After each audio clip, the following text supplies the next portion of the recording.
हिमाचल की मंडी सीट से बीजेपी सांसद और एक्ट्रेस कंगना रनौत का विवादों से रिश्ता काफी पुराना है। अक्सर ही अपने बड़बोलेपन की वजह से कंगना मुसीबतों से दो चार होती रहती हैं। वो पहले से ही बीजेपी की समर्थक थी, लेकिन पार्टी में कोई पद नहीं था, जिस कारण कंगना के बयान से बीजेपी को नुकसान नहीं होता था। बीजेपी आसानी से उनके बयान से पल्ला झाड़ लेती थी, लेकिन अब कंगना बीजेपी की सांसद हैं और उनके हर बयान पर बीजेपी और पीएम से ही माफी मांगने की मांग शुरू होने लगती है। लेकिन कंगना अपने रवैये से बाज नहीं आती हैं, जिसके चलते कंगना अपनी ही पार्टी यानी बीजेपी के लिए सरदर्द बनी हुई है। और हाल ही में नौबत यहां तक आ गई कि खुद बीजेपी को सामने आकर कंगना के बयान पर सफाई देनी पड़ी। अब कंगना एक बार फिर नई मुसीबत में फंस गई हैं। ये नई मुसीबत क्या है, इसके बारे में हम अपनी स्पेशल रिपोर्ट में आज करेंगे चर्चा। नमस्कार, मैं हूं आपके साथ मानसी। सबसे पहले सवाल ये उठता है कि कंगना इस तरह के बयान आखिर क्यों देती हैं जिससे विवाद खड़ा हो जाए। उनके बयानों पर आखिरकार क्या मकसद होता है? क्या कंगना जो बोलती हैं उसमें बीजेपी हाईकमान की सहमति होती है? और अगर ये कंगना के निजी विचार हैं तो फिर क्यों कंगना पर सख्त कार्रवाई नहीं होती है? वैसे एक सवाल ये भी उठ रहा है कि क्या कंगना अपनी फिल्म को प्रमोट करने के लिए ऐसे बयान देती रहती हैं जिससे वो मीडिया की सुर्खियों में बनी रहे और उनकी फिल्मों का भी प्रचार होता रहे? इस समय कंगना रनौत दो नावों में सवार हैं। जहां वो एक सांसद बन चुकी हैं तो वहीं बतौर एक्ट्रेस भी काम कर रही हैं। लेकिन कंगना के लिए परेशानी का सबब ये है कि चाहे राजनीति हो या सिनेमा, दोनों ही जगहों पर कंगना कंट्रोवर्सी से घिर जाती हैं और इसकी वजह भी वो खुद ही होती हैं। इसीलिए किसी और को इसका दोष देना ठीक नहीं है। चाहे नेता प्रतिपक्ष राहुल गांधी पर अभद्र टिप्पणी हो या किसान आंदोलन को लेकर विवादित बयान, इमरजेंसी ट्रेलर में सिखों के चरित्र हनन का आरोप हो या जातीय जनगणना नहीं कराए जाने पर बयान, कंगना इन तमाम मुद्दों पर अपनी ही पार्टी को मुसीबत में फंसाती दिखाई दे रही हैं।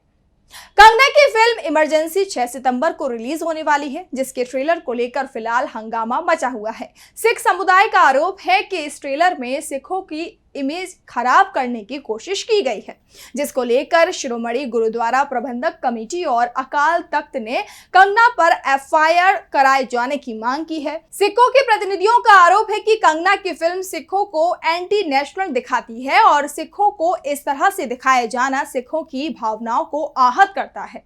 वहीं अब शिरोमणि अकाली दल ने भी सीबीएफसी यानी केंद्रीय फिल्म प्रमाणन बोर्ड को लीगल नोटिस जारी कर दिया है। शिरोमणि अकाली दल का भी यही आरोप है कि इस ट्रेलर में सिखों की छवि के साथ खिलवाड़ किया गया है। इसके अलावा आपको बता दें कि तेलंगाना सरकार ने राज्य में कंगना की फिल्म को बैन करने की तैयारी शुरू कर दी है। अब कंगना की ये फिल्म 6 सितंबर को रिलीज हो पाती है या नहीं, ये तो कुछ ही दिनों में साफ हो जाएगा। लेकिन ये तो हुई एक्ट्रेस कंगना रनौत की बात। अब बात करें सांसद और राजनेता कंगना रनौत की, तो कंगना का अब तक का अपने छोटे से राजनीतिक सफर में अपने और अपनी पार्टी के लिए मुसीबत का सबब बन चुकी हैं। वो किसान आंदोलन को लेकर आपको कंगना का वो बयान याद ही होगा, जब उन्होंने कहा था कि इस आंदोलन में किसान महिलाएं पैसे लेकर धरने पर बैठी हुई हैं और कंगना के इस बयान पर उन्हें एयरपोर्ट पर एक महिला जवान ने थप्पड़ मार दिया था, क्योंकि उस महिला जवान की मां भी उसी धरने में बैठी हुई थी और उसे इस बात का बुरा लगा था। हालांकि हम किसी भी इस तरह की हिंसा का समर्थन नहीं करते हैं, लेकिन कंगना को एयरपोर्ट पर पड़ा थप्पड़ इस बात का सबूत है कि किस तरह से उनके बयान देश में गुस्सा भड़काने का काम करते हैं। लेकिन थप्पड़ वाली घटना के बाद भी कंगना अपनी आदत से बाज नहीं आई। हाल ही में कंगना ने एक बार फिर किसानों को लेकर भड़काऊ बयान दिया। कंगना ने कहा कि किसान आंदोलन के वक्त महिलाओं के साथ शोषण हुआ था और कई लोगों की जान भी ली गई थी। कंगना यही नहीं रुकी। कंगना ने आगे कहा कि वो तो अच्छा हुआ कि पीएम मोदी ने सही समय पर किसान कानून वापस ले लिए, नहीं तो किसान कुछ बड़ा करने की तैयारी में थे और अगर उस समय केंद्र की सत्ता पीएम के हाथों में नहीं होती तो देश का वही हाल होता जो इस समय बांग्लादेश का हुआ है।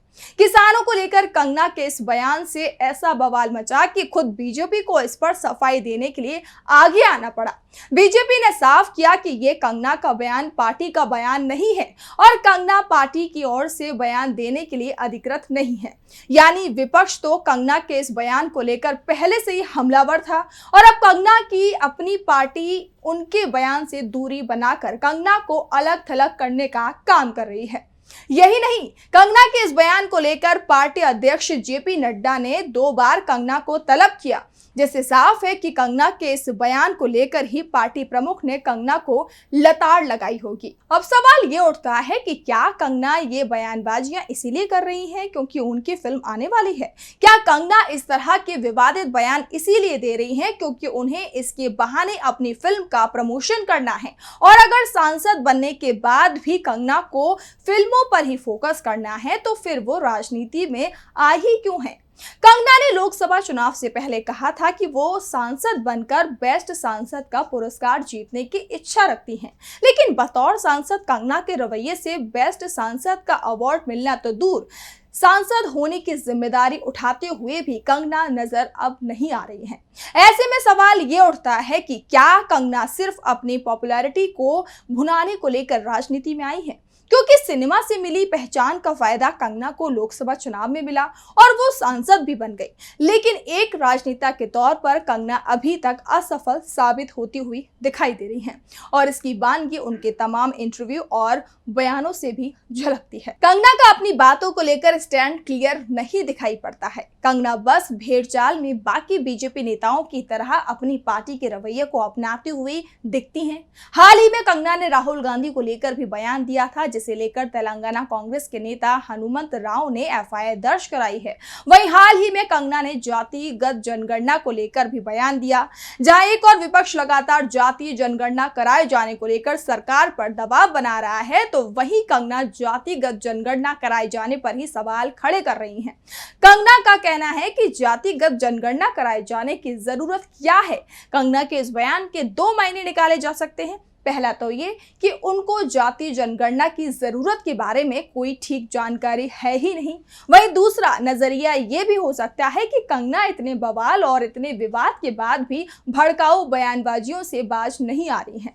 कंगना वाकई अपनी ही पार्टी के लिए मुसीबत का सबब बन चुकी हैं और अब जाति जनगणना पर आया उनका ये बयान 4 राज्यों के विधानसभा चुनावों पर बीजेपी के लिए घात साबित हो सकता है। वैसे बीजेपी को भी इस बात का एहसास है कि कंगना के बयान उसे बड़ा नुकसान पहुंचा सकते हैं, इसीलिए पार्टी की तरफ से कंगना को नोटिस जारी किया गया।